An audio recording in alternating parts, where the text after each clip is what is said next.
নমস্কার, কেমন আছেন সবাই? গিনিস বুকে আরেকটি ভিডিও নিয়ে এসেছি। আজকে চতুর্থী। আমরা কর্তাগিন্নি বেরিয়েছিলাম একটু মহাবীর এনক্লেভের দিকে, যেখানে বাঙালি পাড়া, সেখানে পুজো হয়। আমরা ওই অনুভব সাপড়ার যে ব্লগ সেটা দেখেছিলাম। তো তারপরেই আমরা ডিসাইড করি যে একটা দিন অন্তত আমরা ওখানে গিয়ে দেখে আসবো। সেই মতো আজকে আমরা গিয়েছিলাম এইচ ব্লকের যে কালী পুজো মন্দিরটি আছে সেইখানে। এটা একটি কালীবাড়ি, সেখানে হনুমানজি রয়েছেন আর সাথে রয়েছেন রাধা গোবিন্দ।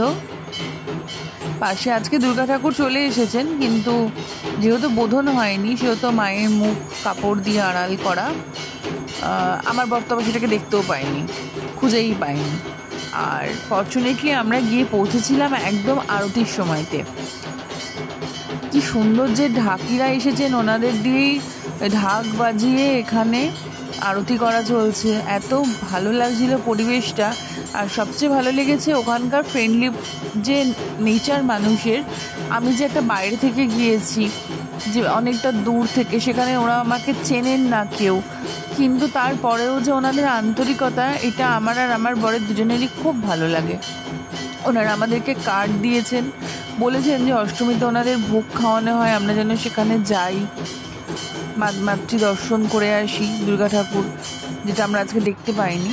আর এখানে রাখা ছিল কালী মায়ের চরণ। এটা আমি দিল্লির আর কোনো মন্দিরে দেখিনি, এই প্রথম দেখলাম।